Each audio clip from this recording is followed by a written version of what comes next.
Buenas tardes, gracias por estar aquí, en vez de estar delinquiendo por ahí, como decía Fermino Cansado.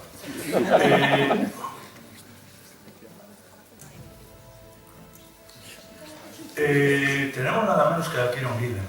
Es el último día de las jornadas, vamos a tener a dos grandes escritores, yo creo de los más grandes que tiene este medio, y muchos otros, porque desde luego el cine es el hermano pequeño del cómic, o sea, vamos a ver, en el territorio en el que llegamos. Así que tenemos la inmensa suerte de tener aquí a dos grandes del cómic, y lo que toca es disfrutarlos. Espero estar a la altura porque estoy muy nervioso. Bien, vamos a empezar.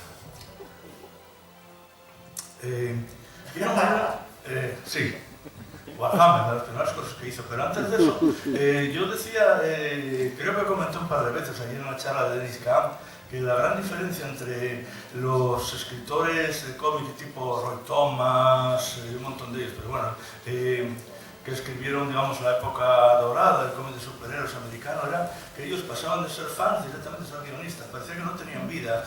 Dudo que alguno de ellos estaba en un bar en su vida. Sin embargo, los británicos, de repente, uno era cocinero, otro era taxista, otro periodista, no sé qué.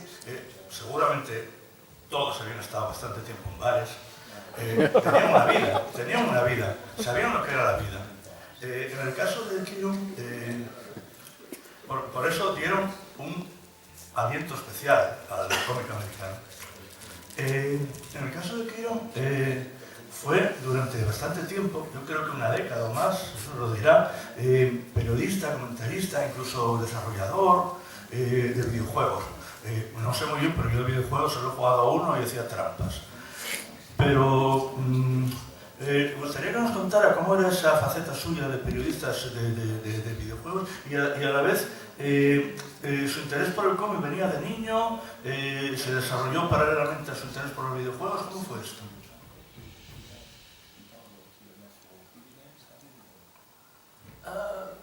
It's complicated. I'm not a lifer. I came to comics late and hard in that I read them as a kid, like the comics available in the newsagents in the UK. And then I drifted out in my teens because there were no comic shops in Stafford where I came from. So there was no access to sort of stuff I would like. But I was aware of comics, you know what I mean? Like I knew they were around. Because I was reading the music press and the games press, which talks about like Watchmen and Mouse and all that stuff. I knew I should have an opinion. So I bought Watchmen when I was 21, whilst waiting to get my American visa for a year. I was working in a lab dissecting human brains. I then read Watchmen repeatedly, and that was my in. I was kind of like one or two trades a year, and then I discovered Authority when I was 25, and then within like 3 months I was all in. And like I was on the forums, I was trying to catch up with comics, and that was like 2000. I went to my first con, I wrote my first script when I came back from the first con, and the rest kind of from there. It's the very weird idea that I started writing comics then, and by the end of that decade I was writing 4. I was about to start writing Uncanny X-Men. It's not unusual. It's not a usual thing. But yeah, for me, comics is like, imagine you're not listening to music until you're 25, then suddenly realising the shot's full of this stuff, and it's been 100 years of pop music, and you just jump on. So I've got all the passion of a late convert.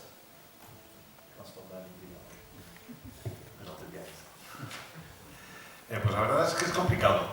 Yo reconozco que no he sido un lector de por vida. Quiero decir, y que empecé relativamente tarde a tomarme en serio esto de los cómics. Sí es verdad que leía los que podía comprar en los kioscos cuando era crío en el Reino Unido. Yo iba, me compraba alguno y ya está, y los disfrutaba. Pero llegada a la adolescencia, pues como que lo dejé.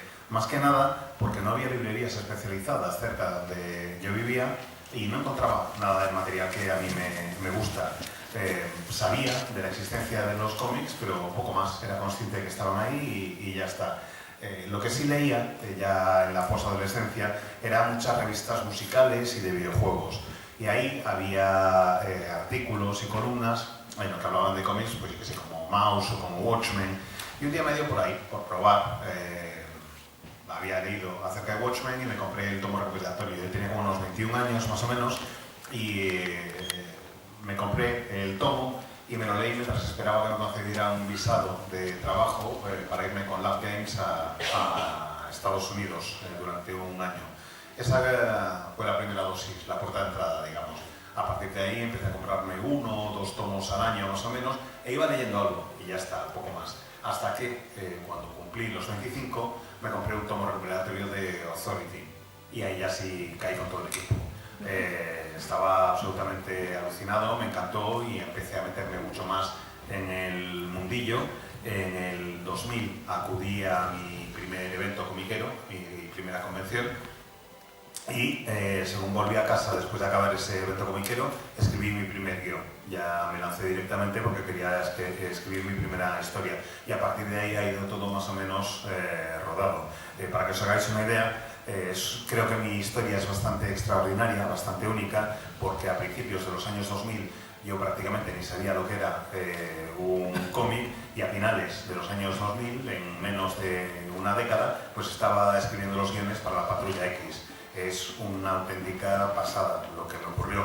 Os hago otra analogía si queréis. Imaginaos que sois conscientes de que existe la música, pero que no le habéis hecho ni caso a la música hasta que cumplís los 25 años. Y entonces os engancháis como locos y descubrís todas las canciones del pop del mundo. Flipas. Y estás allí pues gozándolo enormemente. Pues poco más o menos algo así sería lo que me ocurrió a mí con el mundo del cómic. Yes, sure. So what was the specific games question? What was your development in... Bueno, voy a hacerlo en español.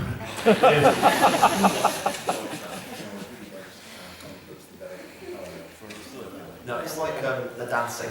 I think there's an answer, like, because I'm obsessive, you know, I fall into stuff hard. Like, I fell in love with video games via having a Spectrum eventually. And I was the sort of person who didn't just like reading the magazines.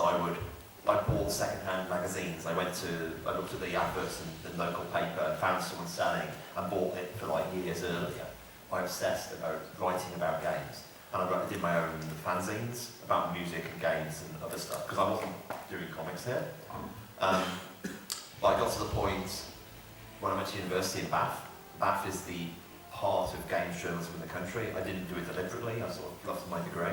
And I was writing a lot of letters to this magazine called League of Power. And eventually a guy in a nightclub came up to me, because he was a DJ there and also a writer, and said, hey, do you want to write for the magazine? And that's how I got into games journalism and became a professional writer. And that created space for, eventually, I worked on PC Gamer when I graduated, and avoided real work. Like my dad was a brickie, I worked building sites and, you know, I've worked bars and, you know, the usual kind of stuff. And I'm terrible. I'm just terrible. I'm no good. So I've worked very hard to avoid having a real job. And what being a game journalist, it gave me space to when I fell in love with comics. Because then I was a freelancer. As I started doing more comics work, I dropped the journalism work depending upon my time. Because definitely by the time I left games, I was bored of games. And I'm an itchy feet person. And there's a bit of me thinks, I've been doing like comics full time for like 15 years now. Maybe I'm done. You know what I mean? In the same way I was done with games. But I still love them all. You know what I mean? It's about what changes in the mix.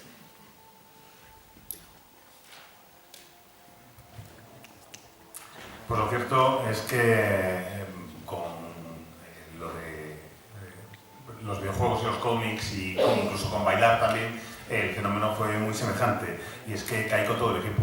Soy obsesivo. Cuando me pongo con esto soy obsesivo. Yo empecé a jugar a videojuegos gracias al Spectrum que tenía. Tenía un Spectrum y me dedicaba a jugar muchísimo con él. Y aunque no leía demasiado sobre videojuegos, pues poco a poco fui pillándole el gustillo, iba leyendo cada vez más, y cuando caí con todo el equipo en lo de la crítica y el periodismo de videojuegos, me dio fuerte.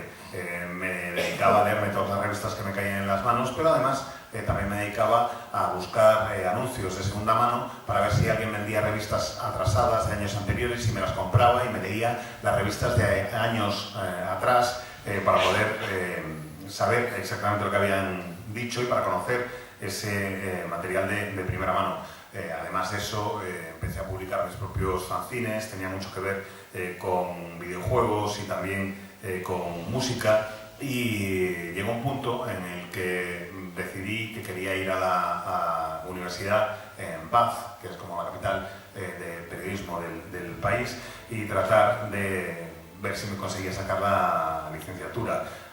Fue un desastre, no acabé, no me saqué el título, pero sí pude ir empezando a escribir y ir empezando a meterme en el mundo de la crítica musical. Escribía para una revista que se llamaba Omega Power y era el sueño que tenía, el poder dedicarme a este tipo... Perdón, mi sueño era poder escribir para esta revista, para Omega Power, pero no lo conseguía. Y cuando empecé a hacer crítica fue gracias a un DJ que era amigo mío, que pinchaba en un garito al que yo solía ir y que me dijo: oye, ¿por qué no intentas empezar a escribir sobre crítica musical y videojuegos en esta revista, que era un fanzine que sacaban?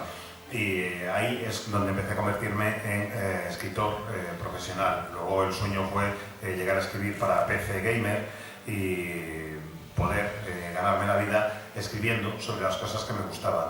Todo esto en realidad era un esfuerzo enorme para evitar tener un trabajo de verdad, porque mi padre es albañil y yo he tenido que ir a ayudarle a la obra, cargando ladrillos varias veces, y os aseguro que se me da fatal. Así que me lo curré muchísimo para no tener un trabajo de verdad. Estuve dedicándome al periodismo durante unos cuantos años, como os digo, hasta que de repente me dio fuerte con los cómics y dejé el periodismo casi totalmente de lado para centrarme en escribir guiones de cómic. Lo que me había pasado en realidad es que me había aburrido de tanto escribir sobre videojuegos, de ser periodista de videojuegos, y necesitaba un cambio. Ahora llevo como unos 15 años escribiendo cómics de momento. No me he cansado, pero nunca se sabe. Igual dentro de un par de años pues me da otra vez la ventolera y cambia todo. Estamos viendo ahora imágenes de Phonogram de la segunda miniserie Sanders Club, luego vino de Invisible Girl, y que me mate se recuerda cómo se llamaba la primera, y eso lo hemos visto antes, que yo creo recordar haber leído alguna entrevista, algunas declaraciones tuyas que lo considerabas tu primer cómic real. Phonogram, que para los que no lo conozcáis, que es una obra interesantísima, y que mezcla un montón, porque a veces siempre se dice que la música, digamos la música pop, la música rock, la música moderna, está muy relacionada con el cómic. Yo creo que en realidad no es así. A veces parecen cosas absolutamente alienígenas unas con otras, pero de vez en cuando llega algún autor como Kieron que sí que mezcla estos dos conceptos. De hecho, Phonogram no se puede entender sin casi música de fondo. ¿Cómo surgió Phonogram en general? Ya no estoy hablando digamos, cada una de las tres encarnaciones que hubo. ¿Cómo surgió? ¿Qué idea había detrás? ¿Y cómo se sintió viendo que eso pues, en realidad se publicaba y que por fin tenía, digamos, una obra, además de autor?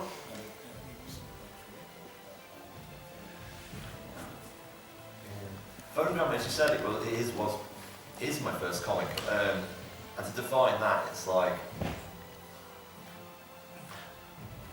I'm pausing because it's not quite true.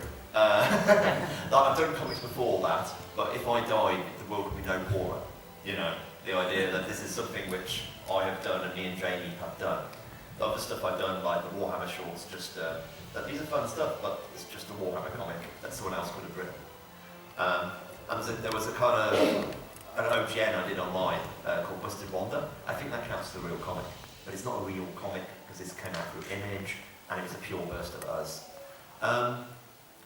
Phonogram came from a variety of things. For a start, it came from me not becoming a full-time music journalist.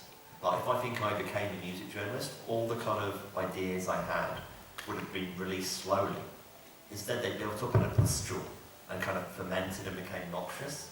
And that eventually burst and was Phonogram. The idea of this kind of intense idea of what music means. Phonogram was also arrogance. Phonogram is, I mean, music and comics can be similar culturally in that they're both underground. But in reality, comics and music are opposite. In music, you have control of sound and time. You can make noises, and music is arranging noise in order. Whilst comics, you have no control over sound, there's no sound in it at all, and you have no control over time. You can control time indirectly, but you can't, so they're absolutely opposite. So it's impossible to translate them one for one. Also one's a visual medium. So by definition, you try something impossible, you have to create something interesting. You know, you're leaping across a void. So trying to do the impossible was the point. And the point of Phonogram was kind of how I saw music. As in, this is about how art transforms humans. And specifically, everything in Phonogram, all the magic is designed to be real stuff. That was very important. It's not like Wicked Divine Later, which is very much more of a fantasy. This is like, I'm using fantasy as a metaphor to say what songs do. And to sort of sum it all up, I was aware that if I died after Ruritania dropped, I would be fine. I've got to do a story that was deeply personal about how I saw the world and what I thought was interesting. So like, I count the rest of my career as a kind of victory lap.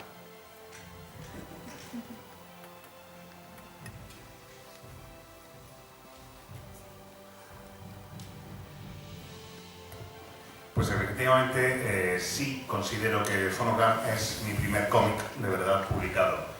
Pero bueno, hago una pausa porque no es del todo cierto.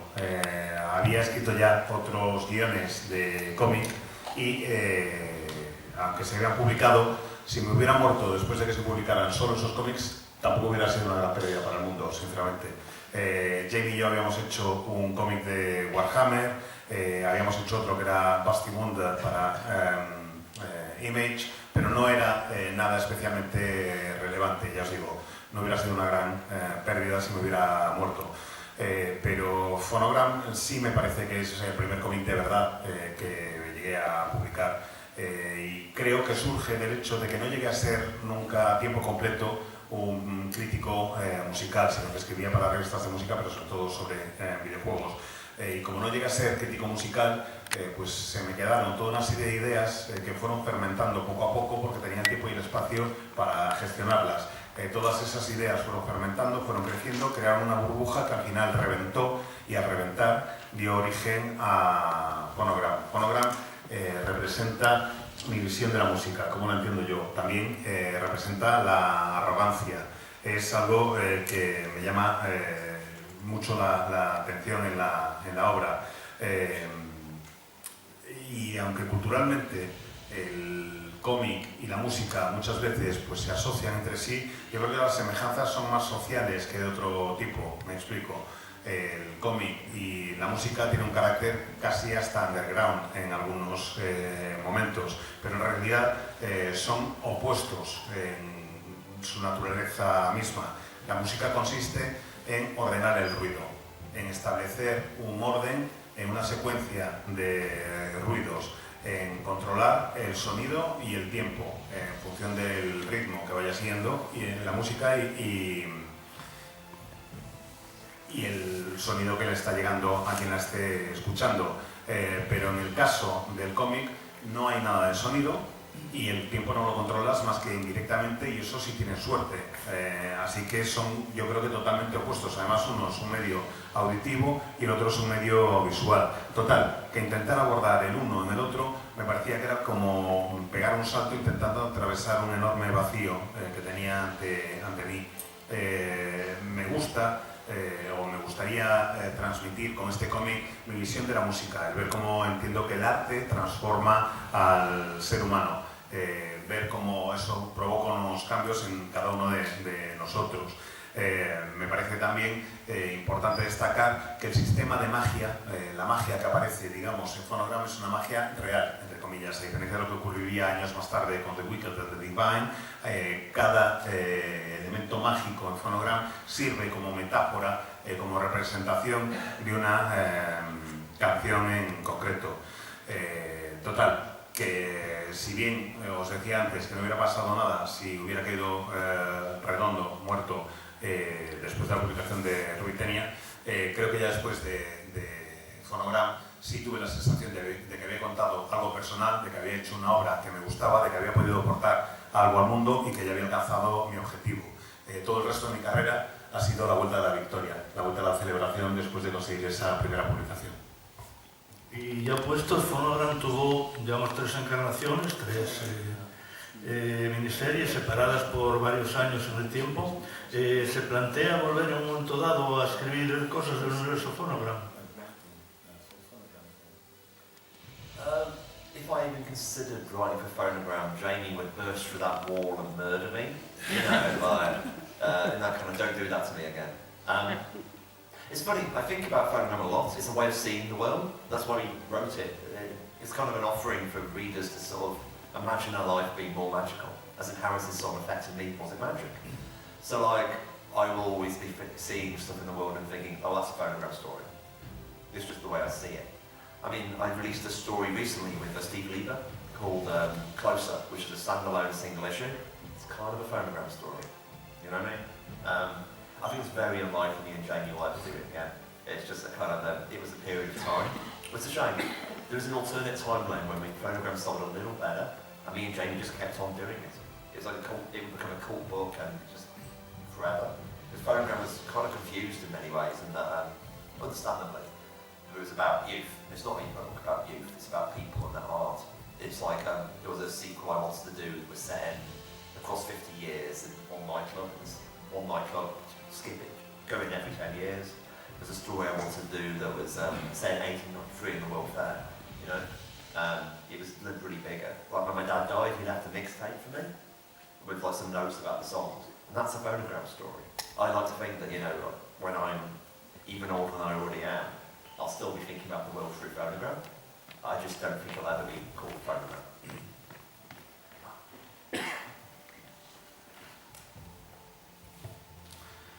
Como se me ocurra decir que voy a hacer otra historia de Phonogram, lo que va a pasar es que de inmediato atravesará el muro Jamie para matarme. Me aparecería aquí de inmediato y me diría, tú a mí esto no me lo vuelves a hacer ni de coña.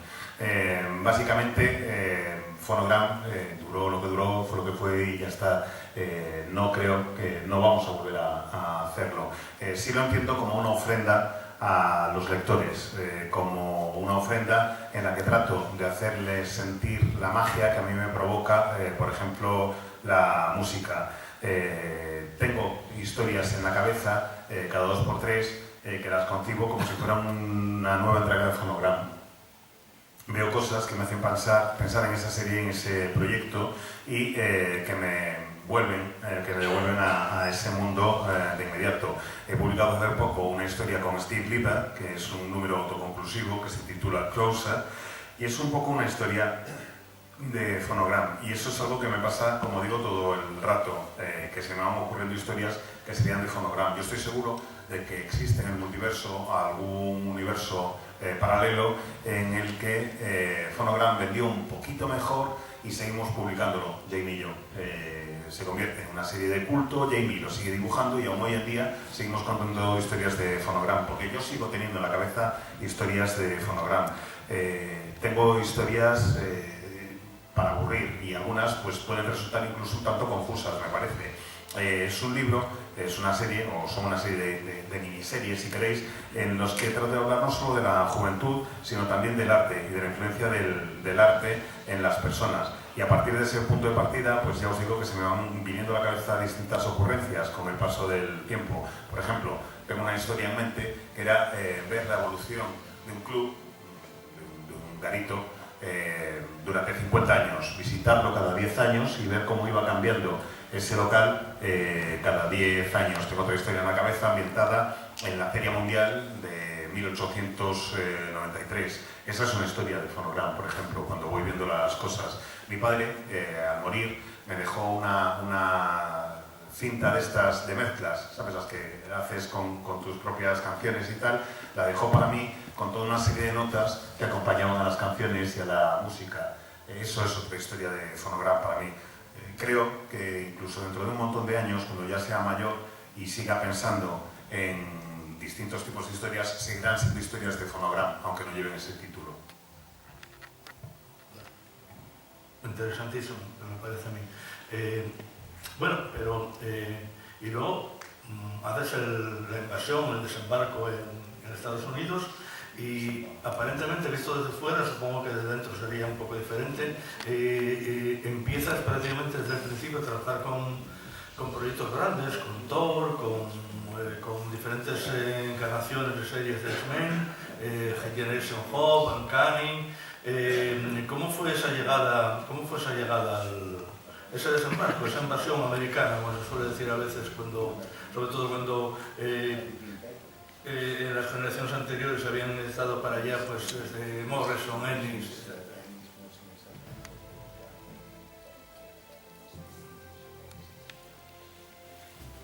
interesting. Like, whilst obviously I'm British, I'm aggressively British. I don't really count myself as a British invasion writer. Like, my peers were people like Matt Fraction, Kelly Sue DeConnick, Chip Starsky. You know, we met on the internet. And like the artists I work with were from over the world. So whilst I was friends with people like Al Ewing, who I met on the scene, and Al is a much more classic, coming in with 2000 AD writer, I was an internet person. I also didn't really try to break into Marvel. I think my approach to flirting was being pretty at the bar. So I kind of like, I did work and hope people would hit on me. And that's partially because me making them would be imply I want it, you know, and that's a mental thing that I won't allow myself to do. So I broke in via, well, firstly, there was an attempt via Dazzler. I had a joke Dazzler pitch, kind of. Well, I made a joke about having a Dazzler pitch, and then I made the pitch because it stuck in my head. Sadly, it couldn't work because it was a prog versus disco story, and the Inhumans were no longer on the moon, so I couldn't do the dark side of the moon joke. After that, Universal. Basically, it was I did Phonogram. Phonogram was a book that people at Image. Sorry, Phonogram was a book that people at Marvel liked, but it doesn't say you can write comics. I mean, certainly not superhero comics. So I was just ambling along quite happily. Then Warren Ellis, which is a weird part of the story now, obviously. Warren Ellis was doing a book called Universal, and he wanted to do some spin-offs. But he said yes, but I want to pick the writers. So he picked 3 up-and-coming writers of the time. It was me, Cy Spurrier, and I think Hickman was the other one, but his book never came out. And that was my first book at Marvel. And I did that, and just, you know, it was a James Ellroy kind of comic. And I did that, and suddenly it was like people got, oh, this guy can do a slightly creepy superhero comic.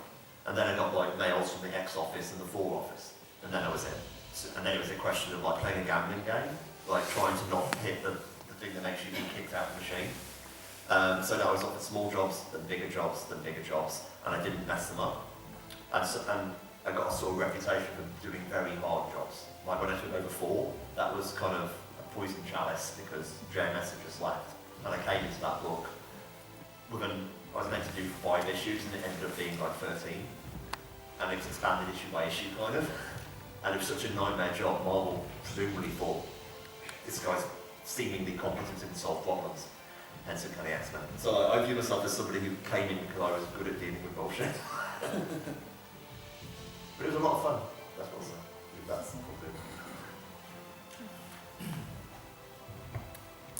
Yo soy agresivamente británico, no lo puedo negar, pero no formo parte de esa generación de la invasión británica, sino que soy de una generación posterior, una generación en la que tengo coetáneos como Matt Fraction, como Kelly Sue DeConnick, como Chip Starsky, y nos conocíamos, ellos no son británicos, pero nos conocíamos y nos conocíamos a través de internet. Además, todos nosotros hemos trabajado con dibujantes de absolutamente todos los rincones del mundo. Ya conocíamos a otros autores y quienes dibujaban nuestros guiones venían de todos los sitios del mundo. También es coetáneo nuestro Al Ewing, pero él sí que es de una formación mucho más clásica, estilo 2000 AD, pero yo diría que todos somos pues como de una generación, ya os digo, que viene de internet. Y lo de Marvel, a ver cómo lo explico. ¿Sabéis como cuando entráis en un bar y están el guapo o la guapa esperando que les entren? Pues poco más o menos eso es lo que hice yo. Yo fingí que era el guapo, que estaba ahí esperando, y cuando me venían me hacía de rogar. Y cuando me hacía de rogar, dejaba implícito que sí me interesaba, pero me hacía de rogar para que me propusieran lo que a mí me gustaba. Y así es como logré que Marvel se interesara por mí, haciendo que notaran mi presencia, pero sin llegar a pedirles que me dieran trabajo. También es cierto que en todo ese proceso hubo una vez que se me ocurrió hacer un chiste sobre que tenía una propuesta para una historia protagonizada por Dazzler, y era un chiste. Lo que pasa es que el chiste se me quedó en la cabeza y tuve que volverme a casa para escribir la historia, porque la tenía ahí metida y necesitaba hacer una propuesta. Luego esa historia no pudo salir adelante porque el chiste de Marras tenía que ver con el lado oscuro de la luna, con el Dark Side of the Moon, que es como el título del álbum de Pink Floyd, y la historia tenía que ocurrir pues en esa parte de la luna, pero los inhumanos ya no vivían allí, con lo cual no podía contar la historia, así que al garete se fue. Total, que Phonogram gustó en Marvel, pero gustó como gusta un guión. No se plantearon que yo pudiera ser alguien que escribiera superhéroes, pero como mínimo hizo que mi nombre empezara a sonar un poco. Uno de los lectores de Phonogram fue Warren Ellis, que en aquel momento proyecto para Marvel que se llamaba Universal, y Universal estaba funcionando bastante bien y querían hacer varios spin-offs, varias series derivadas. Entonces Ellis dijo, venga, vale, hacemos esto, pero yo selecciono a los guionistas, y los guionistas que eligió Warren Ellis fueron Cy Spurrier, Jonathan Hickman, que creo que el proyecto de Hickman no llegó a salir nunca, y yo. Y así fue como hice mi primer trabajo para Marvel. Era una obra con reminiscencias, o una colección con reminiscencias a James Ellroy, una historia de superhéroes un tanto chungos, y así un poco oscurilla, pero que sirvió para demostrar que yo también podía escribir historias de superhéroes. Gustó el proyecto, tuvo una buena acogida, y la respuesta que generó fue que empecé a recibir correos de las oficinas de los mutantes y de Thor, y el resto básicamente es historia. Tengo la reputación, que me labré rápidamente, de ser un tipo que resuelve problemas y que trabaja duro. Eso hizo que los encargos que me iban llegando cada vez fueran más grandes, pero esto es como un cáliz envenenado, porque si te ponen un desafío y lo superas, pues el siguiente va a ser aún mayor y te van a ir exigiendo más. Entré en Thor, en teoría, para hacer un arco de 5 números sustituyendo al guionista que acaba de dejar la serie, y al final fueron 13, y cada uno de esos 13 números implicó una serie de retos mayores y más difíciles. Y en Marvel vieron pues eso, que era competente, capaz de resolver problemas, y como vieron que era competente y podía resolver problemas, dijeron, ¿cuál es el mayor que tenemos? Pues los mutantes. Venga, vamos a meterlo ahí a ver si se comen las mierdas y nos resuelven los marrones. Pues volveremos luego si hay tiempo sobre los mutantes, pero yo personalmente como lector, aunque sí que había leído algunos de estos cómics que está mencionando, tampoco me había fijado mucho en el nombre de Kieron Gillen. Y cuando me empezó a fascinar fue con Journey into the Mystery.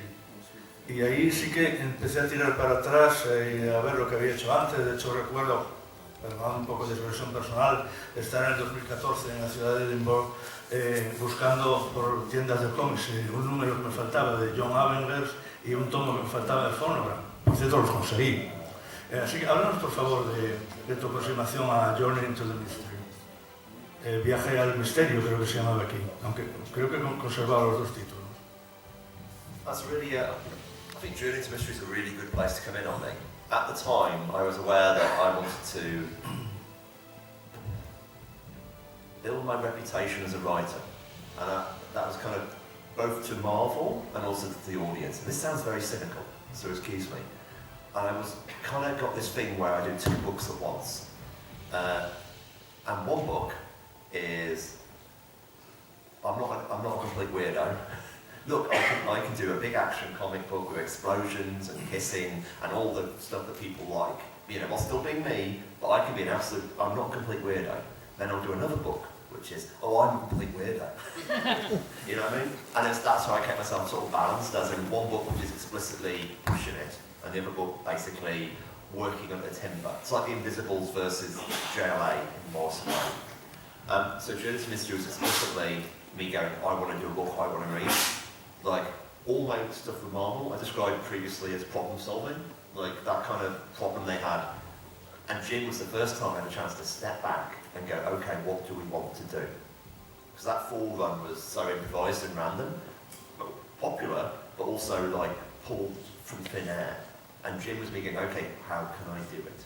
How can I lay things out? How can I basically do a pop Sandman in the Marvel universe? Was the idea. You know, like, I think those first few pages you can really see I was trying to get a cadence and do this kind of almost a vertigo book at Marvel and design it so it's it's going to tell a novel. It's going to be like 30 issues long. I'm going to tell a whole story.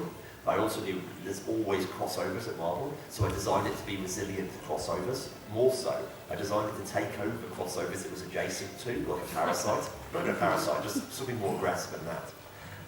and do it. And it's like, the weird thing, it worked. It absolutely changed me as a writer. Like that, the planning absolutely worked, but what it did to me was it made me a much more emotionally open writer. Writing, my characters have traditionally, up to that point, been cold. But like, they wear masks, they're very aggressively British. Like, they crack. Whilst writing like a 12 or 13-year-old, it gave me permission to write someone who's just as smart, but also with the emotions near the surface. And it changed everything. You know, Jones Mystery was one of these absolutely fundamental books that lead to both the road which leads to Young Avengers and Quick Div, but also the road that leads to Die, which of course I've less definitely hands on that. So Jim is one that worked.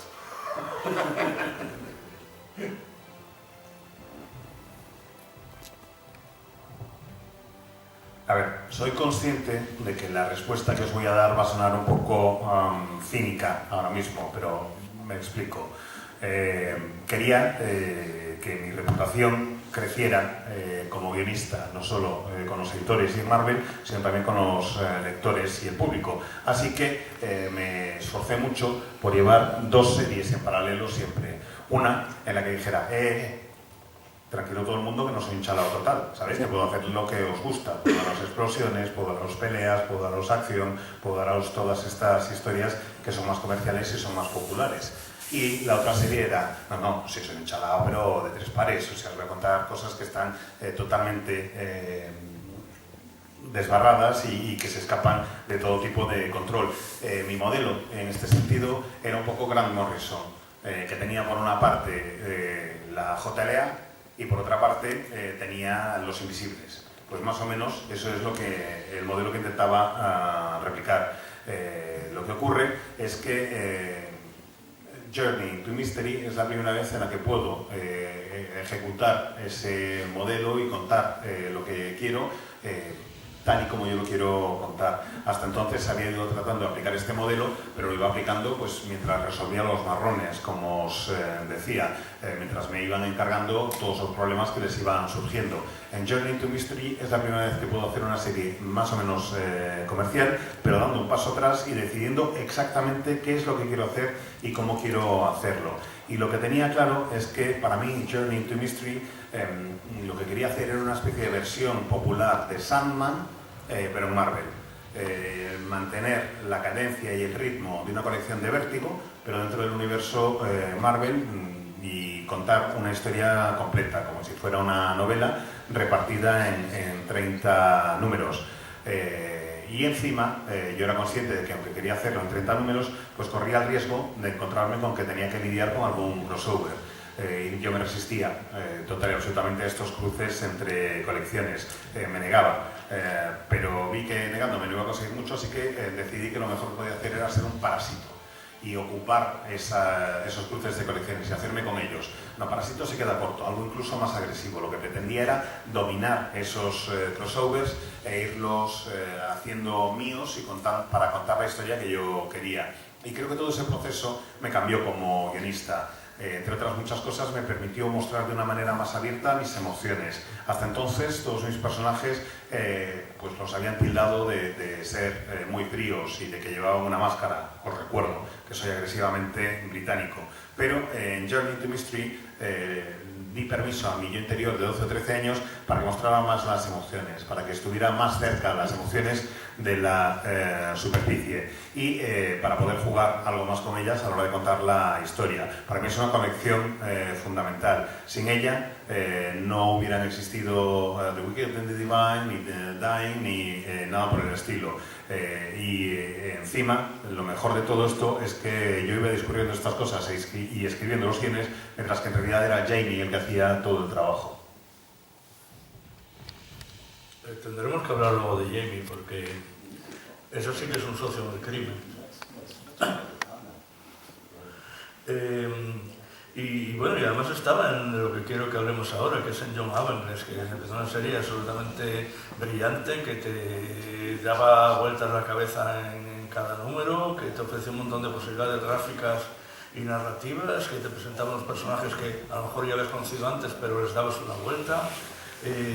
¿Cómo te dieron estos juguetes para jugar y cómo decidiste pues, hacer lo que al final acabó siendo, en mi opinión, absolutamente brillante? That's very kind. Young Avengers was circa Marvel Now, and to use the aforementioned not weirdo dichotomy, Iron Man was the not weirdo, Young Avengers was the weirdo.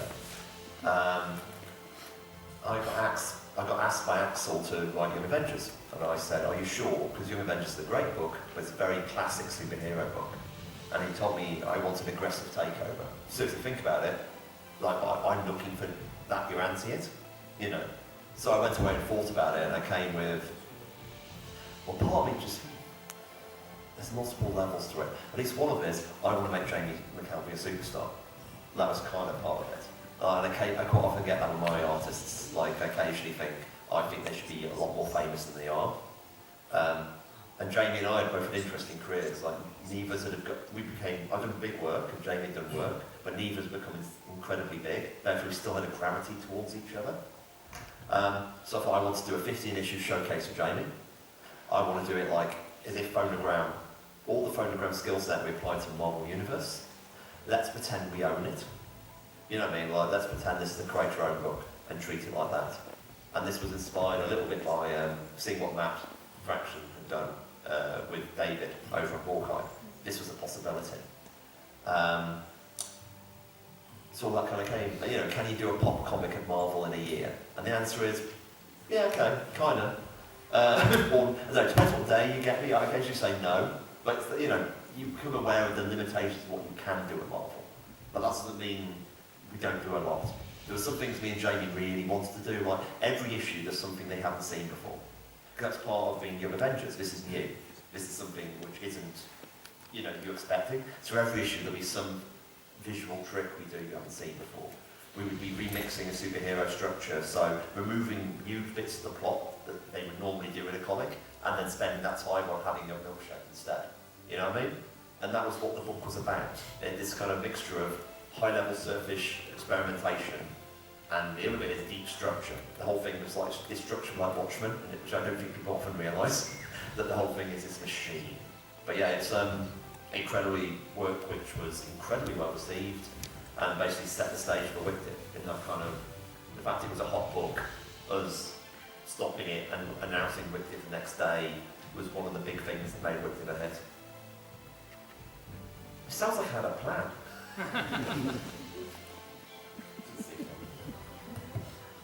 Bueno, pues en Los Jóvenes Vengadores, en Young Avengers, seguía este modelo que os decía, esta dicotomía entre proyecto chalado o desbarrado, si queréis, y proyecto convencional o no chalado. Básicamente, el convencional era el Hombre de Hierro, Iron Man, que escribía los guiones, y Young Avengers era el desbarre.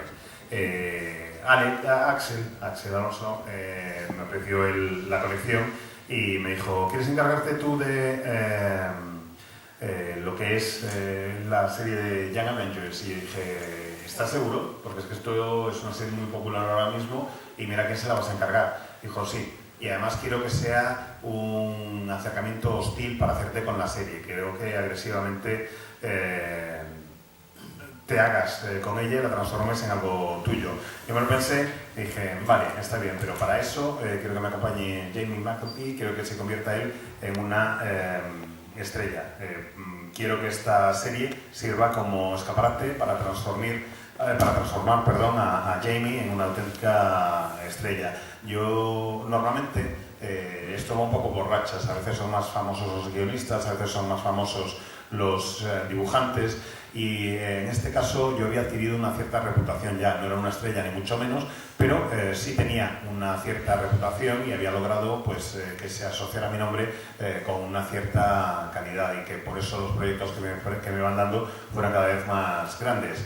En el caso de Jamie no había llegado tan lejos, pero sí tenía también bastante buena fama, y el estar los dos poco más o menos en el mismo nivel hacía que gravitáramos el uno hacia el otro de manera bastante natural. Y a mí se me ocurrió, pues lo dicho, que Young Avengers podía ser un escaparate de 15 números para mostrar en Marvel lo que habíamos hecho en Phonogram y para lograr dar a conocer a Jamie. Quise tratar el proyecto básicamente igual que había tratado Matt Fraction, la serie de Ojo de Halcón que hizo con David Aja. quería que fuera nuestro equivalente y crear lo que sería un álbum pop, por así decirlo, en Marvel durante un año. Nos imaginamos que la serie era nuestra y la tratamos como si realmente fuera de nuestra propiedad, como si no tuviéramos que responder ante nadie. Es verdad que Marvel sí nos ponía límites de vez en cuando y nos decían que había una serie de cosas que no podíamos hacer, pero nosotros buscábamos siempre, o nuestro objetivo era en cada número, poder ofrecer al lector algo que nos esperara, algo que no hubiera visto nunca antes en un TVO de Marvel, hacer que TVO fuera algo realmente muy distinto, que pudiera sorprender, yo que sé, que en lugar de haber un montón de peleas, pues estuvieran tomándose unos batidos y charlando, y al mismo tiempo respetando la estructura, aunque no lo parezca, del TVO de superhéroes. Básicamente, esta serie era una mezcla entre lo experimental y lo convencional. Casi nadie se ha dado cuenta de eso, pero la estructura realmente de nuestra etapa en la serie es un calco de la estructura de Watchmen. Es lo mismo que Watchmen. Funciona como una maquinaria que yo espero que sea bastante precisa y al mismo tiempo que funciona esa maquinaria utilizando los códigos del género de manera subyacente, en la superficie parece que es algo muy experimental y que estamos añadiendo cosas que no se habían visto nunca antes. En cierta forma, sienta el precedente esta serie para lo que luego sería The Wicked and the Divine. Es el mismo tipo de estructura y ahí fue donde la aplicamos por primera vez. Y ahora que estoy respondiendo esto y he hecho la mirada hacia atrás, tal como lo cuento, casi pareciera que lo había planeado de antemano y todo. Supongo que luego, porque más o menos, aunque muchas veces en esto la cronología es difusa, porque como él decía, hacía varios proyectos a la vez, pero poco más o menos por esta época, estamos hablando ya de entrada a la década de los 10, empiezan a surgir paralelamente a otros proyectos suyos para, digamos, la Marvel y tal, proyectos de creación propia.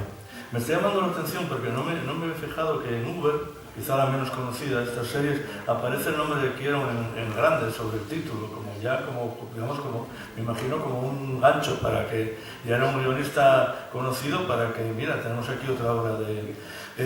entonces vamos a hablar de Wicked and the Divine, bueno, pero quería empezar porque yo creo que es la menos conocida, a pesar de que me parece muy interesante, por Uber, ¿qué pretendías hacer aquí? Y también primero, por favor, rectifico, pero cuenta, ¿cómo te diste cuenta de que estabas llegando a un momento en que ya podías ponerte a hacer proyectos paralelos, seguramente a los otros, de creación propia?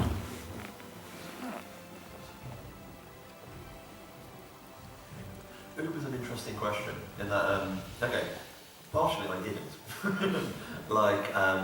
The way I was writing at Marvel in a period when they were traditionally like once a month, and they went to double shipping and a half, so 18 issues a year. So I agreed to do 3 books at Marvel, and that became like 6 books a month. You know, that kind of, since it was double shipping for a lot of them. So in other words, my plan to work for hire, so I always wanted to do more collaboration alongside it, but just by doing the books I did at Marvel, they got eaten alive. Uber's unusual. Uber actually dates before I worked at Marvel. That first issue was written, I think, at the same time as the Dazzler comic I did, quite close to 1959. It took a very long time to develop. The artist was working on it, and I think it got to a certain point where William, Avatar's publisher, realised it'd be better to sit on it for a while than release it a bit later. So it came out after Uncanny X-Men. It's 2012, I think, is Uber. So in other words, this is the book by the Uncanny X-Men writer. So it's actually dates from like 5 years earlier. It started to date. But I was writing Uber alongside that. Worth noting, Uber's not correct owned, at least it wasn't when it came out. It was a work for hire book. It was a core concept they gave me, and then I developed it to a ridiculous degree. But like strictly speaking, it's a work for hire book, which is why I can't finish it. It's frustrating me with 4 issues from the end. An Avatar is sort of having a little rest. But yeah, so I didn't really think about that. It was a question of space, and eventually I got to a point where, can we do it? So I didn't. When did I do 3? Was 3 before I left? Like. I'm doing some courses. Yeah, there was always space in my contract for doing stuff that wasn't at Marvel. It was a question of was there space in my timetable, and I wish I'd done more then. You know what I mean? I mean, I don't regret any of my work, but it was a question of when can I get time. Which leads to Wictive, but that is probably the next question.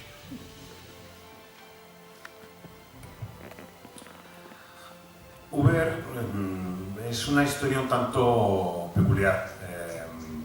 Abrió toda una serie de puertas en su momento.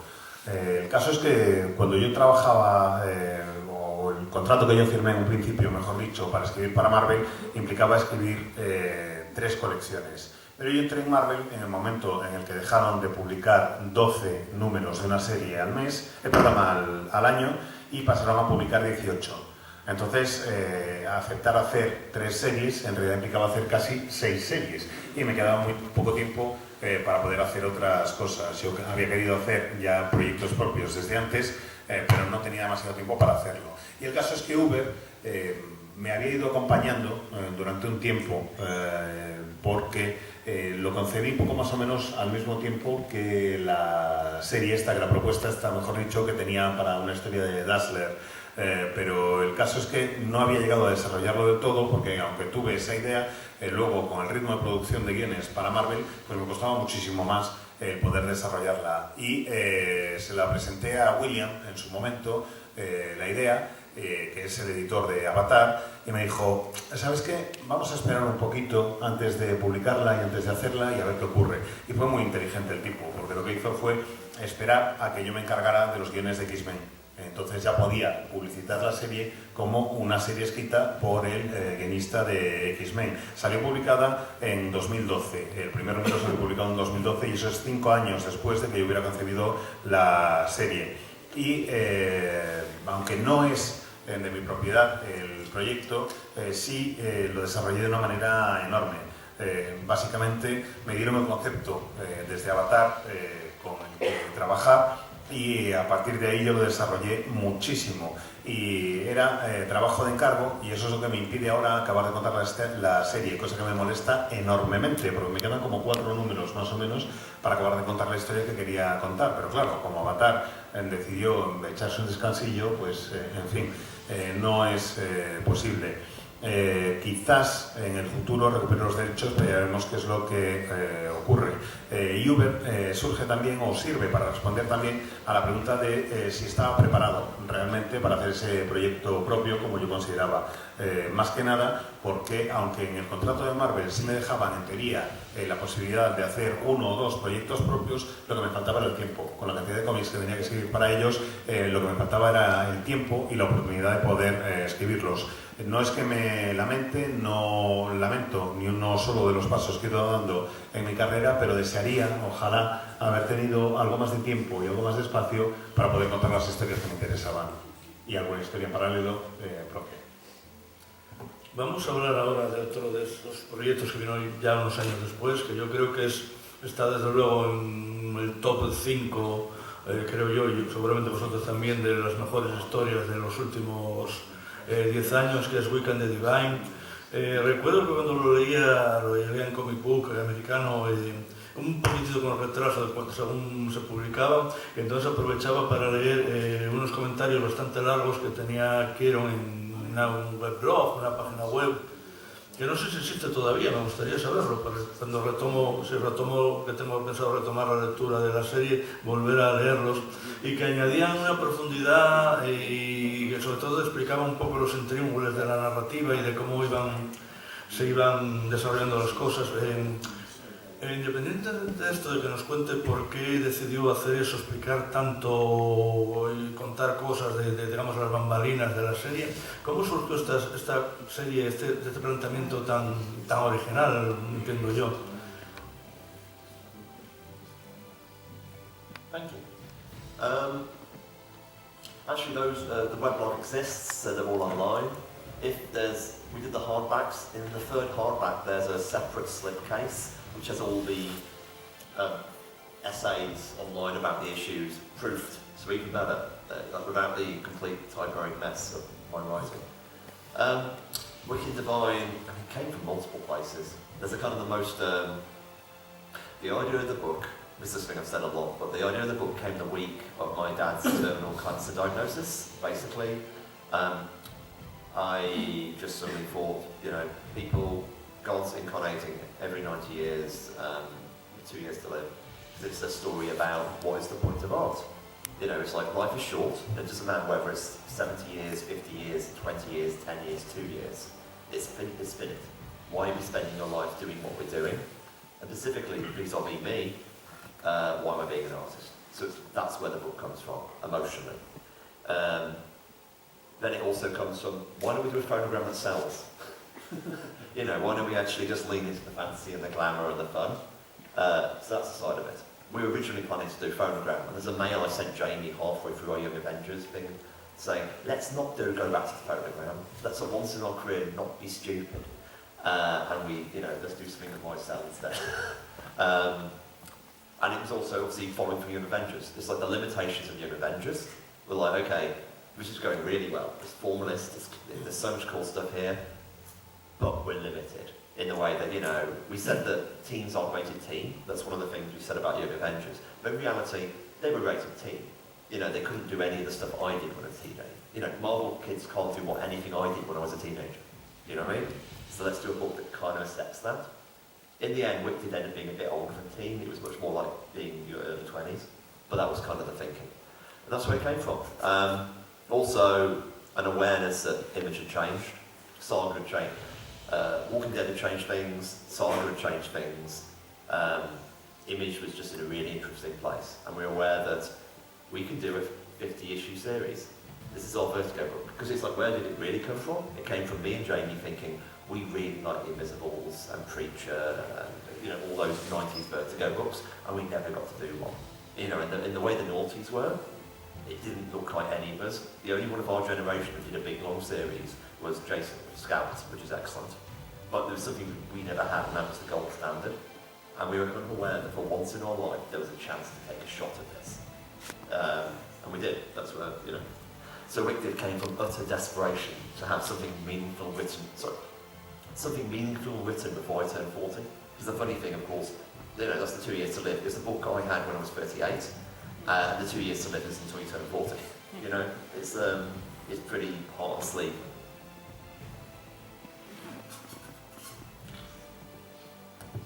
Pues estas entradas en internet, este weblog sigue existiendo, se puede consultar y también lo podéis leer si os hacéis con la edición en tapa dura en 3 volúmenes de toda la serie, porque ahí van toda una serie de extras y uno de esos extras es precisamente la recopilación de todos los ensayos y de todos los textos que muestran los entresijos efectivamente de cómo escribo.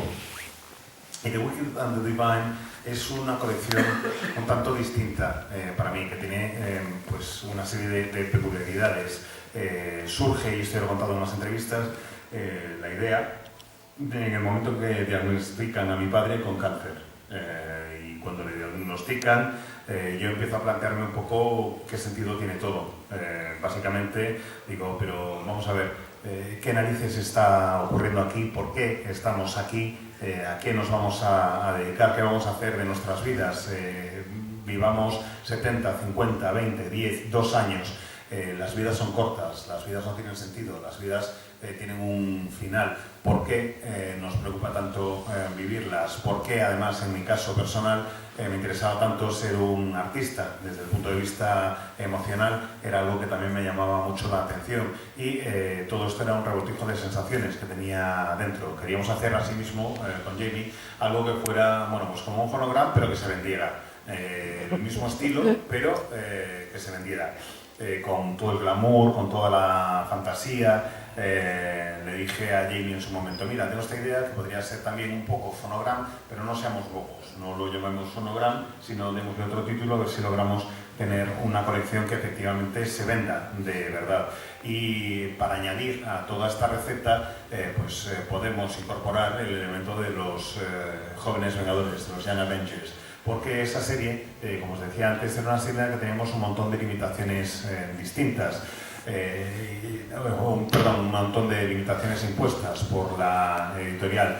Es una serie en la que se suponía que abordábamos lo que hacen los adolescentes de en torno a 18 años, pero como hay restricciones en cuanto a la edad de acceso a los cómics, es decir, como tiene que ser para todos los públicos, no podíamos incorporar allí algunas de las cuestiones o algunos de los comportamientos que realmente tienen los adolescentes. Es decir, yo estaba hablando de adolescentes, pero esos adolescentes, esos personajes, no podían hacer absolutamente nada de todo lo que yo había hecho durante mi adolescencia.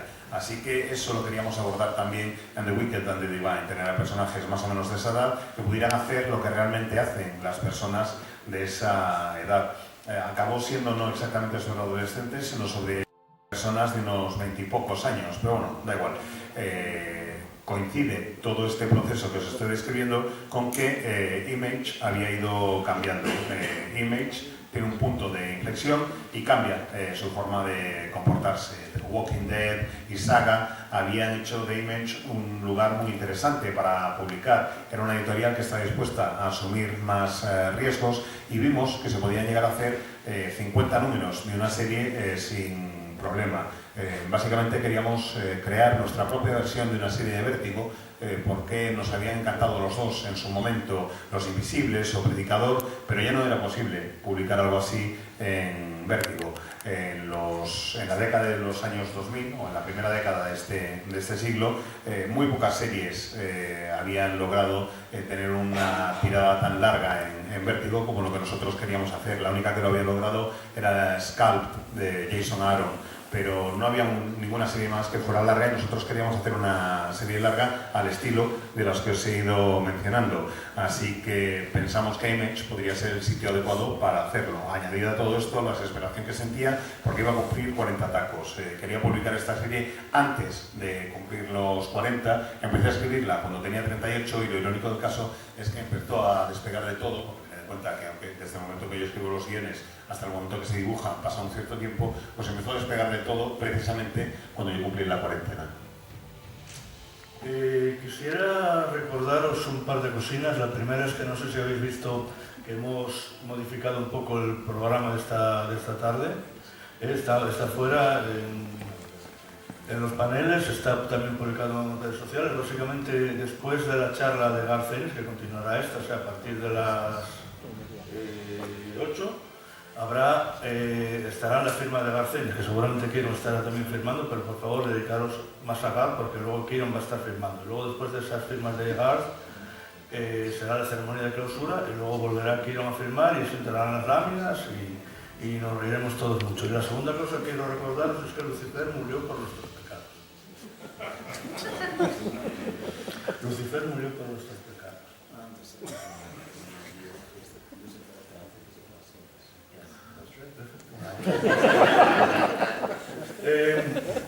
Y luego siguiendo esta, de alguna manera, trilogía, aunque está Mercury Head por ahí, una serie muy interesante que tuvo muy poca suerte, pero vamos a hablar de Die, muere, que a veces parece también un juego de palabras con dice, dado, y que es una especie de vuelta de Kieron a los videojuegos, pero con un sesgo también ayudado por desde luego el extraordinario arte de Stephanie Hans, un sesgo siniestro, opresivo, de terror, que creo que ahora estáis planeando, no lo sé, va a haber otra encarnación de Die, pero bueno, lo más interesante es que nos cuentes esta vuelta tuya, digamos, al mundo del videojuego, aunque sea en formato de cómic, y qué querías expresar con Die. The thing with Die is I don't really. It's definitely got video game stuff in it, but insofar as much that video game has RPG stuff in it. In my head, it's a role-playing game comic. Specifically, it's about the way I thought about Die, at least the way it ended up, was kind of the way I mentioned Phonogram. Phonogram was a cool idea to allow me to talk about music and what music interacts with people with. Die, as far as I see it, is a device for talking about what games do to people, and what fantasy does to people, and how we can lose ourselves and find ourselves in fantasy. So we're actually doing a sequel, Die Loaded, which is out in November in America, and hopefully elsewhere eventually. Die came from various places. Basically, the original story of Die is I was walking around San Diego Comic Con with Jamie and Ray Fawkes, the writer and artist, and we were joking about that 1980s D&D cartoon where the kids go on a ride, and of course it clearly should be a game, but they were scared of making the games and wanting. And you know what? Those kids would be really old now, or like, you know, those kids would be 40 plus. He just like, you know, nags at you. And it's the idea nagged at me until that evening when I was having dinner with a bunch of Image people, and suddenly it struck me that maybe I went into a fantasy world when I was 16 and never came out. How has my love of fantasy in its complicated forms hurt me and stunted me? You know, how has and the idea of essentially Peter Pan as sociopath came to mind in this kind of awful way, and I burst into tears. And normally when I have a strong emotional response to an idea, it means, oh yeah, I'm definitely going to write that. Because, you know, I'm my first audience. Like, if I'm upset, I'm hopefully going to make someone else upset, which of course is the goal. No. And it all kind of built from there. The idea of, like, let's talk about games and how games influence, and specifically fantasy. And I think the further we go into Die, the more we see, I mean, more it's social media, but a role-playing game. The idea of presenting these forms to the world and desperately conforming to them. Have you noticed how much the language of role-playing games has seeped into our stuff? You know, the right-wing use of the word NPC, non-player character, you know, by definition, is an elimination of anyone else's existence. You know, all this kind of short-hand thinking, that's what Die's about. This intersection between, like, fantasy and reality. Because one of the things I say is, like, well, one of the reasons why I'm so nervous around fantasy, and also why I write it so much, is that, you know, we basically know what good actions is. You know, it doesn't take, you know, people understand the concept of kindness. What you need is the story. If you're going to do something genuinely bad, you need a story to get past yourself. Of course, some people will, but some people to do stuff require a lie. You know what I mean? Like, you know, it's like kind of we would shoot somebody unless they had a really good story for it. And if it got lost in the story, they end up acting upon it. That kind of stuff. That's what Die's about. Also, orcs and elves and stuff like that.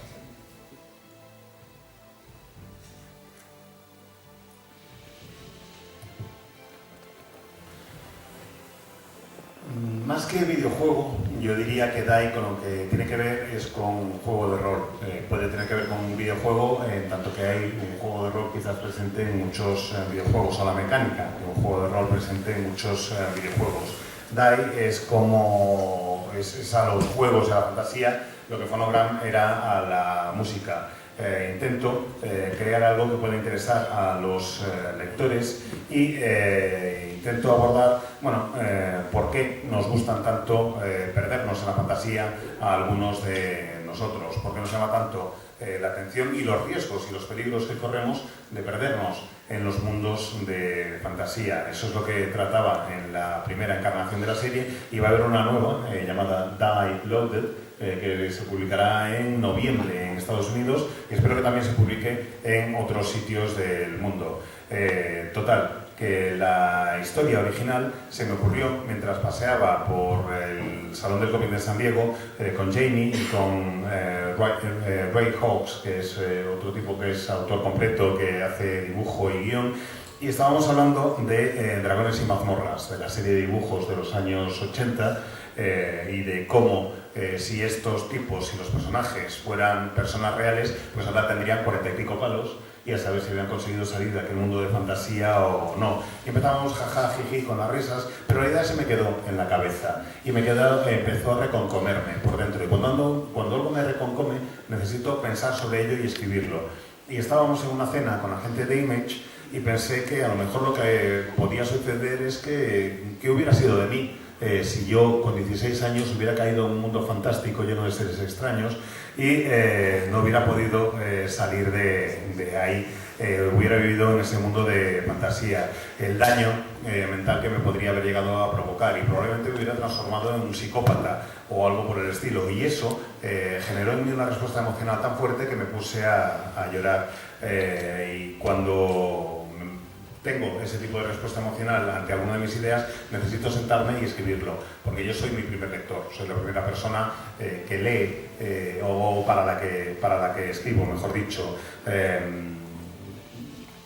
si no consigo incomodarme a mí mismo, como narices voy a incomodar a los demás, y en el fondo de eso se trata, ¿no? Así que eso es todo lo que quise ir incorporando en el proyecto. Aparte, también me sirvió para reflexionar, para reflexionar acerca de cómo los juegos de fantasía han ido cambiando la percepción de según qué cosas, y cómo términos procedentes de los juegos de fantasía han ido calando en la sociedad y se los han apropiado desde todas partes. Por ejemplo, quizás gracias a la influencia de las redes sociales, hay terminología del rol de la que se ha apropiado la extrema derecha, que se refiere en ocasiones a determinadas personas como PNJs, como personajes no jugadores. Eso es básicamente la eliminación total y absoluta de la identidad del otro. Solo cuentas tú, solo cuenta quién eres tú, y el resto da absolutamente igual. Y a mí eso me parece fascinante analizarlo. Quería ver la intersección que puede existir entre la fantasía y la realidad también, y cómo utilizamos la fantasía para justificar nuestros comportamientos, sobre todo aquellos que son más malvados. Normalmente, si haces un acto amable no necesitas justificación, te sientes bien por ello y ya está, pero nadie admite que es el malo de su propia historia. Siempre que hacemos algo que sabemos que está mal, necesitamos mentirnos a nosotros mismos o a nosotras mismas para encontrar una justificación. Nadie, bueno, muy poca gente, algunos sí, pero nadie hace algo malo porque sí, porque le da la gana y ya está, sino que se cuenta una historia, se busca una justificación para llevar a cabo ese acto que sabemos, o nos buscamos una justificación para llevar a cabo ese acto que sabemos que no está bien. Cuando alguien le pega un tiro a otra persona, seguro que siempre hay una historia en su cabeza que lo justifica, y de eso es de lo que trato en DAI. Bueno, de eso y de orcos, elfos y demás.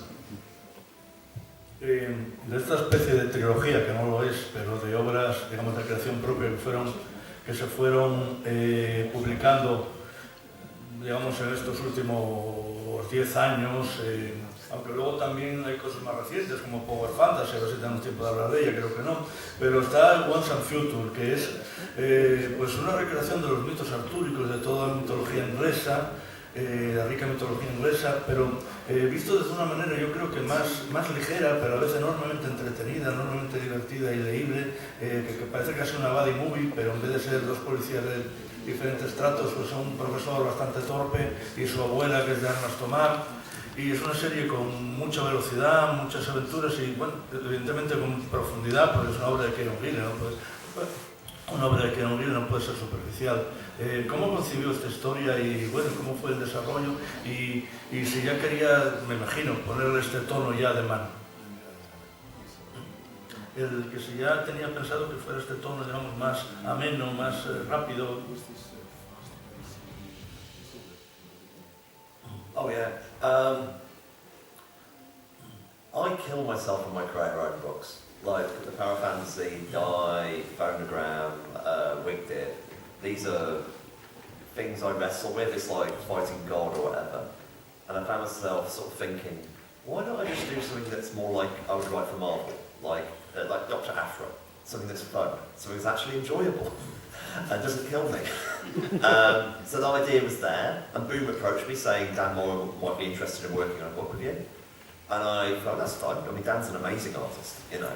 And I took out an old idea I had lying around, which was a fun idea, and it kind of wasn't the grandmother and grandchild that it started with. The idea was, how can you do a less problematic mummy? It's because, you know, or Indiana Jones, the idea of digging up other cultures and turning them into monsters, you know, bothered me a bit. But I thought, oh, I just do it with my culture. I just do it with Britain.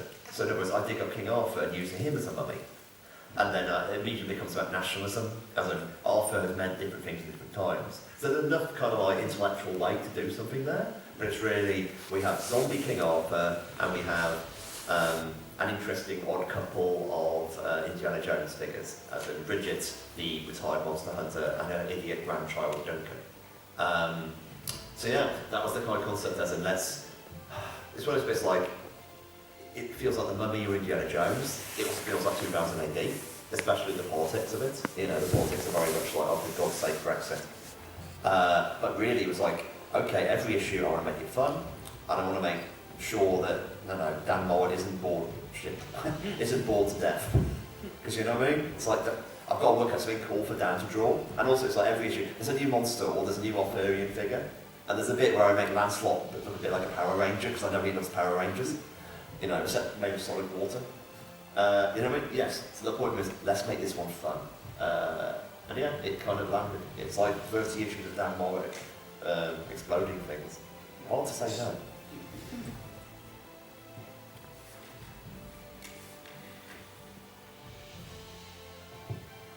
Pues lo cierto es que normalmente cuando hago una serie propia, pues trabajo hasta la extenuación, me mato a trabajar para hacerlo. Y quería buscar algo en The Power que fuera pues más ligerito, algo que me recordara un poco al trabajo que hago para Marvel, trabajo más tipo AFRA, algo que me permita divertirme, algo que no me agote, algo que no me canse hasta dejarme sin aliento. Y dije, venga, va, pues esto es lo que voy a hacer con este proyecto en concreto.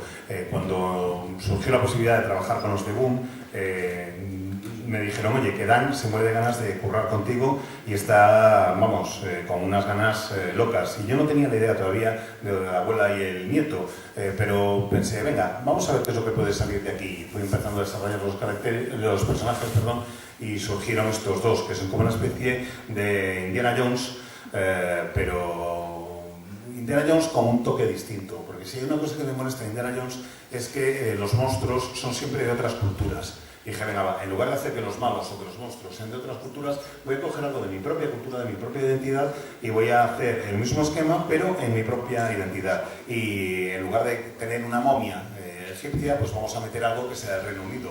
De ahí surgió la idea de utilizar el mito artúrico.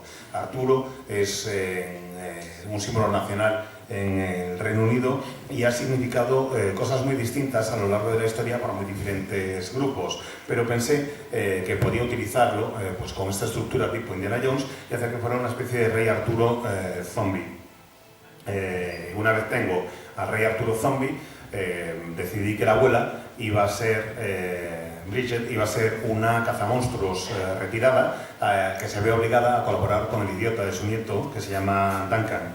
Y una vez los tuve a los dos definidos, dije, venga, pues ahora ya tengo la momia, tengo lo de Indiana Jones, vamos a meter un toque de 2000 AD. Y el toque de 2000 AD está presente porque hay un elemento de política, y el elemento de política, lógicamente, tratándose de mi país, es el Brexit.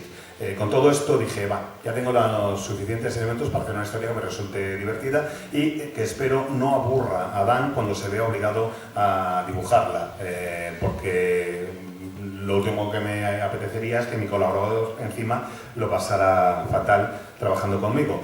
Así que para que estuviera entretenido él y para entretenerme yo, iba añadiendo un monstruo nuevo o creando un monstruo nuevo con cada número. Por ejemplo, a Lancelot lo transformé en una especie de Power Ranger, pero como los Power Rangers los conoce todo el mundo, dije, va a ser un Power Ranger, pero un Power Ranger hecho de agua sólida.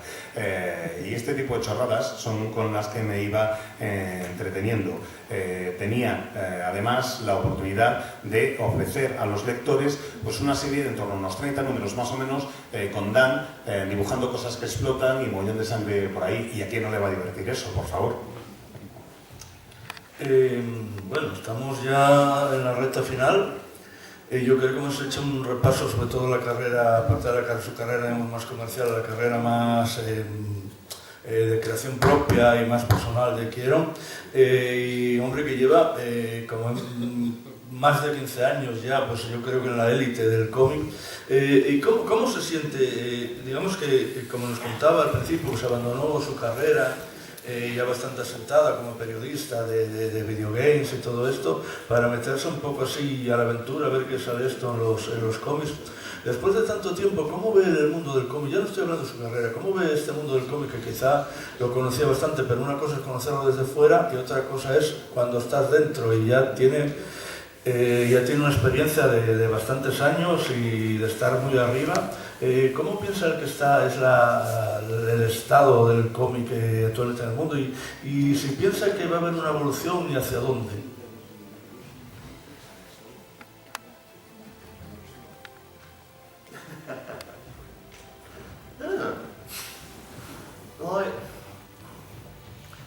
This may just be my current mental state, but it's like I just trust anything I think.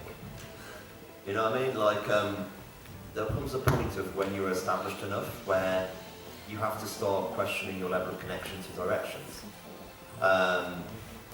comics, of course, is bigger than the area I work in. I work predominantly in the Anglophone American British comic scene, and there's many more comics. Like What's the Future, for example, was me writing an OGN for the first time in my career, like a single standalone thing, which I haven't done before. But there's whole swathes of straight to graphic novel fiction, which is selling a lot, entirely separate the conversation of this comic. You know what I mean? Like comic, and then there's the entire Webtoon infrastructure. You've got the Patreon infrastructure. You've got all these different ways of expressing comics, which has always been true, but like ever more so true. At the moment, I'm pretty down about, comics. It just feels very 2003, and I don't mean that in a bad way. Actually, I do, I guess. Like 2003, what was big? Ultimate Books and Transformers, and then The Walking Dead came along, which launched very low, but built.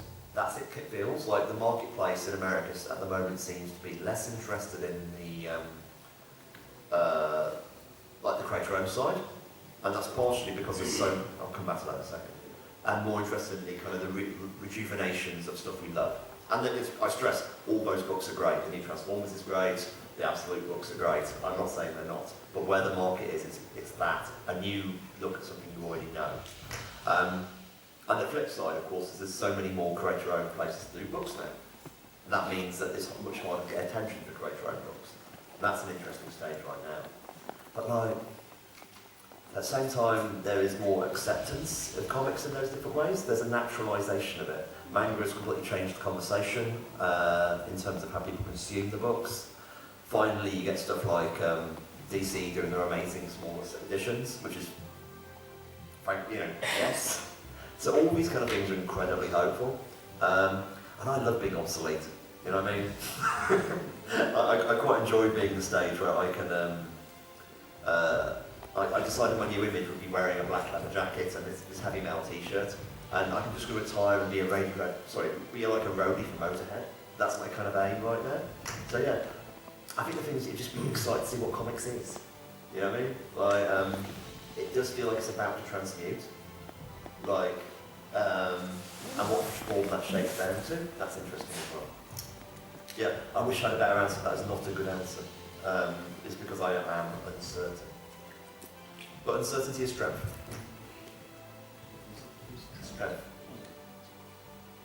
Certainty is the death of art. That sounds like a last line.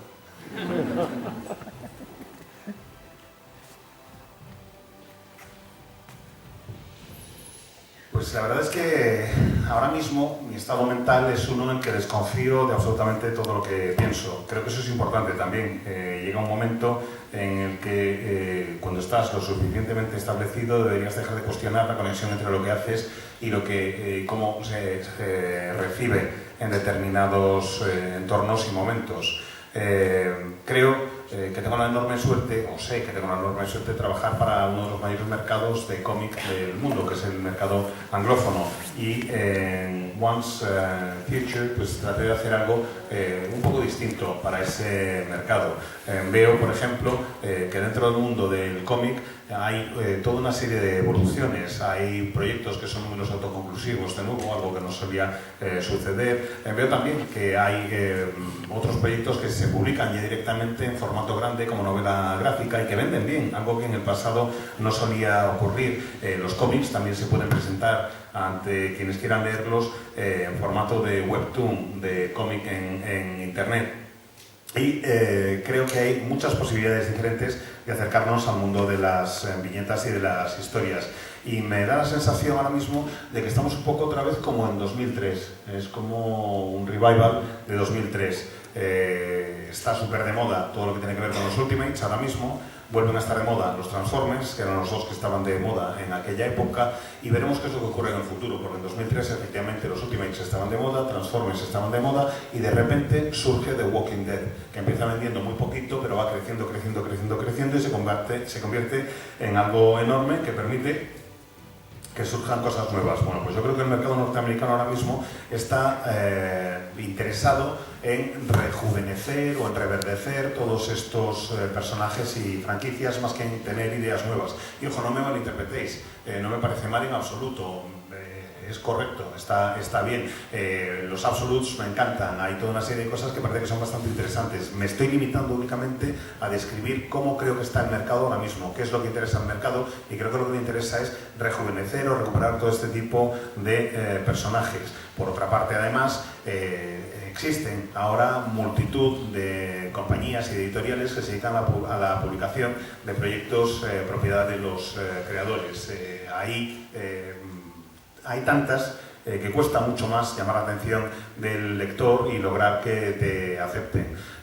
No lo sé, es un momento distinto, es un momento de cambio y creo que tenemos que aceptarlo. El manga, por otra parte, ha cambiado también la naturaleza de la manera de consumir los cómics. Ahora, ya desde hace tiempo, se espera un volumen de páginas, una manera de leer los cómics que es realmente distinto, y eso se debe al manga. Me gusta esto que ha sacado ahora DC, de ediciones de tamaño más reducido pero con muchísimas páginas. Me parece muy buena idea, pero es que no sé muy bien cómo responder a esto. Me gustaría dar algo que ayude un poco más, pero tengo que reconocer también que me gusta sentirme obsoleto. Me gusta esa sensación de estar pasado de moda. Fijaos en la pinta que llevo hoy, por ejemplo, si es que parece que salgo de un concepto de heavy metal. Mirad, la chupa negra, la camiseta de heavy, y mi objetivo con este look era parecer un roadie, uno de los ayudantes de la gira de Motorhead o algo por el estilo. Creo que los cómics están en un momento de transmutación, está en un momento en el que están a punto de cambiar, en el que va a haber un formato nuevo y que seguramente sea interesante, pero no sé cómo va a ser. Así que si no os doy una respuesta más contundente a esa pregunta, es básicamente porque no estoy seguro, porque no sé qué es lo que ocurre y siento bastante incertidumbre. Por otra parte, la incertidumbre genera fuerza, es una sensación de fuerza, porque como todo el mundo sabe, la certidumbre es la muerte del arte. Es que pocas cosas quedan por añadir, ¿no?